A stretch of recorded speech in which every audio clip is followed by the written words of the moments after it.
Assalamualaikum warahmatullahi wabarakatuh. Anak-anakku tercinta, bagaimana kabar kalian hari ini? Semoga kita semua senantiasa diberikan kesehatan dan kemudahan oleh Allah Subhanahu wa taala. Sebelum pembelajaran dimulai, marilah kita berdoa terlebih dahulu. Pada pembelajaran kali ini kita akan belajar materi kelas 6, tema 7, subtema 2, pembelajaran 5. Apakah menjaga persatuan dan kesatuan hanya tugas pemimpin saja? Apa yang dapat kita lakukan untuk meningkatkan persatuan dan kesatuan? Kemarin kamu sudah membaca tentang kisah Sudin yang berangkat ke kota untuk mengikuti lomba pidato. Sudin harus berada di kota tersebut selama beberapa hari. Perlombaan berlangsung selama 3 hari. Panitia kegiatan telah menyediakan penginapan untuk seluruh peserta. Di malam pertama, Sudin harus mengikuti acara budaya yang digelar di sebuah ruangan besar. Sudin bertemu dengan beberapa siswa se-Indonesia. Sudin takjub karena mereka membawakan kesenian yang beragam. Dua orang peserta menampilkan tari daerah secara berpasangan. Mereka menampilkan tari piring. Sudin memperhatikan dengan cermat penampilan kedua penari. Sudin memperhatikan keunikan dari tari piring yang dipertunjukkan. Tari piring berasal dari Sumatera Barat. Dalam melakukan gerakan, penari menggunakan piring sebagai properti tari. Piring diletakkan pada telapak tangan, lalu digerakkan ke berbagai arah tanpa jatuh. Inilah keunikan tari piring. Keunikan lain adalah penari melakukan gerak di atas pecahan piring tanpa terlihat sakit dan tetap menari dengan lincah. Pertunjukan tari terdiri atas beberapa unsur tari. Keunikan suatu tarian akibat dari keunikan unsur-unsur tari itu dibandingkan tari lainnya. Apa sajakah unsur-unsur tari itu? Yuk kita baca teks berikut ini. Unsur tari. Dalam tarian terdapat berbagai unsur yang saling mendukung sehingga memunculkan perpaduan yang harmonis. Keharmonisan itu akan membuat sajian tari menjadi indah dan menarik. Unsur tari terdiri atas gerak, busana, tata rias, properti, dan iringan. Yang pertama adalah unsur gerak. Gerak tari adalah serangkaian gerakan indah dari anggota tubuh yang dapat dinikmati oleh orang lain. Gerak tari diperagakan berdasarkan ruang, waktu, dan tenaga. Ciri khas gerak tari setiap daerah di Indonesia berbeda-beda. Gerak tari terbagi atas dua macam, yaitu gerak murni dan gerak maknawi. Gerak tari murni yaitu gerak yang tidak mengandung arti tetapi tetap mementingkan keindahan. Sebaliknya, gerak tari maknawi mempunyai arti tertentu. Yang kedua adalah tata busana. Tata busana tari meliputi semua pakaian yang dikenakan penari saat mempertunjukkan suatu karya tari di atas pentas sesuai peran yang ditampilkan. Tata busana tari disesuaikan dengan konsep, tema, karakter, dan bentuk tarian.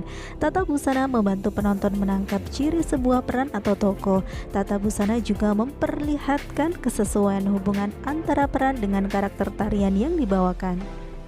Yang ketiga adalah tata rias. Dalam mempertunjukkan suatu tarian, penari harus merias wajahnya. Alat-alat rias yang digunakan meliputi bedak, lipstik, pensil alis, dan perona mata, serta perona pipi. Tujuan rias wajah untuk mengubah tampilan wajah penari sesuai dengan jenis karakter tarian yang dibawakan. Unsur yang keempat adalah iringan tari. Iringan tari merupakan bunyi-bunyian untuk mendukung suasana penampilan tari. Iringan tari dapat berupa permainan alat-alat musik modern atau tradisional. Iringan tari juga dapat berupa bunyi yang berasal dari gerakan tubuh, misalnya tepuk tangan, hentakan kaki, siulan, atau nyanyian.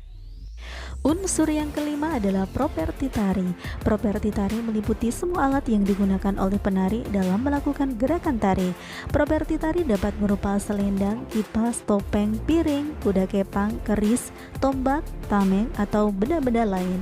Pemilihan properti tari disesuaikan dengan jenis tari yang akan ditampilkan. Unsur yang terakhir adalah tempat pertunjukan. Seni tari memerlukan tempat untuk mempertunjukkannya. Tempat pertunjukan tari biasa disebut panggung.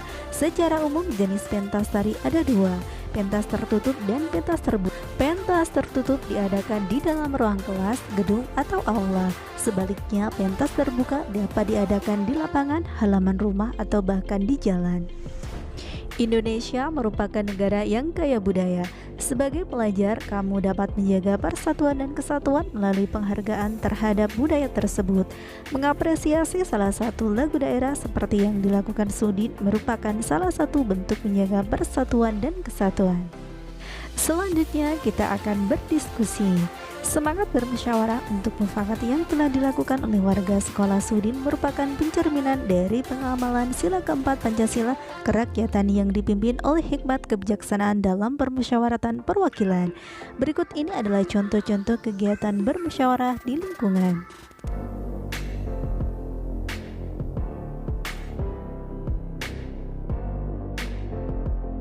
Dalam kehidupanmu di sekolah, musyawarah sangatlah penting. Kalian bisa bermusyawarah dalam berbagai kegiatan, namun ada kalanya kalian tidak dapat melakukan musyawarah. Salah satunya ketika kalian mengerjakan tes ujian. Selain itu, saat mengerjakan tugas individu baik berupa praktek juga tidak boleh dilakukan dengan cara bermusyawarah. Sedangkan kegiatan yang dilakukan dengan cara bermusyawarah diantaranya adalah menentukan kelompok piket, memilih ketua kelas, dan memilih tujuan wisata. Sekarang bacalah teks berikut ini. Pemimpin idola pemimpin yang jujur. Ida, teman sebangku aku, mungil, berkulit hitam manis, tidak banyak bicara dan pandai. Ia seorang anak yang sederhana. Ayahnya sudah lama meninggal. Ia hidup bersama ibu dan adiknya. Ida anak yang sangat pandai. Nilai-nilainya yang selalu bagus memberinya kesempatan meneruskan sekolah tanpa biaya. Semua buku pelajaran dan perlengkapan ditanggung oleh sekolah. Ida tak pernah malu dengan kondisi keluarganya. Bahkan ia semakin rajin belajar dan terus berprestasi. Ida juga selalu menjadi tempat bertanya jika teman-temannya mengalami kesulitan dalam pelajaran. Teman-teman memilih Ida sebagai ketua kelas, pandai, tenang, dapat berkomunikasi dengan baik, serta mampu menjaga ketertiban kelas menjadi modal utamanya. Hari ini Ibu Tati mengingatkan tentang ulangan matematika. Sebagian siswa tidak siap, termasuk Gugut, si jagoan bola yang duduk di belakang kami. Waduh, saya belum belajar Bu. Kemarin saya seharian bermain bola sampai sore. Pulang ke rumah langsung tidur Bu, protesnya. Ulangan tetap berlangsung. Gugut resah. Ia menengok ke kiri dan ke kanan. Tiba-tiba ditendangnya kursi Ida dari belakang. Ida, bantu aku dong. Geser sedikit ke kiri agar aku bisa melihat jawaban di kertas ulanganmu, pinta Gugut. Ida tak bergeming, ia hanya menggelengkan kepala pelan-pelan tanpa menengok ke belakang. Gugut mengganggunya lagi. Ayo dong Ida, sekali ini saja, nanti aku beri kamu uang 10.000 rupiah. Kamu bisa jajan kue di kantin, rayunya. Gugut tahu benar Ida tidak pernah jajan di kantin. Ibunya tidak memberinya bekal uang jajan. Ida selalu membawa sebungkus nasi dan lauk dari rumah. Namun, di luar dugaan Gugut, Ida tidak terusik. Sekali lagi, ia menggeleng pelan. Sampai waktu berakhir, Gugut terpaksa menyerahkan kertas ulangannya dengan lunglai. Pada waktu istirahat, Ida menghampiri Gugut. Maaf ya Gugut, aku bukan tidak ingin membantumu. Menyontek dan memberi contekan kepada teman adalah perbuatan tidak jujur. Bahkan perbuatan tersebut bisa dianggap sebagai korupsi kecil-kecilan, katanya kepada Gugut. Ah Ida, masa menyontek sekali saja dianggap korupsi? Setauku korupsi nilainya miliaran dan hanya dilakukan oleh pejabat berkuasa, kata Gugut. Gugut, justru kita harus melatih diri. Korupsi dan menyontek sama-sama mengambil hak orang lain. Bernilai kecil atau besar, tetap saja tidak jujur. Kita membiasakan diri bertingkah laku lurus. Mudah-mudahan ketika besar nanti kita tidak akan tergoda untuk melakukan korupsi dalam bentuk apapun. Ida menambahkan dengan panjang lebar. Aku dan teman-teman sekelas yang ikut mendengarkan percakapan Ida dan Gugut terdiam setuju. Memang tidak salah kami memilih Ida sebagai pemimpin di kelas.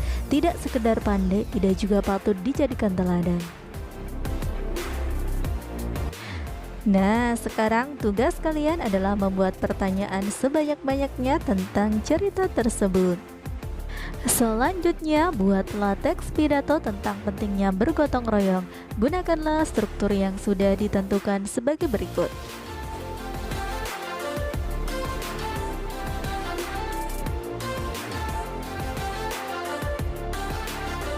Nah, anak-anak, cukup di sini dulu pembelajaran kita hari ini. Sampai bertemu kembali pada kegiatan pembelajaran berikutnya. Wassalamualaikum warahmatullahi wabarakatuh.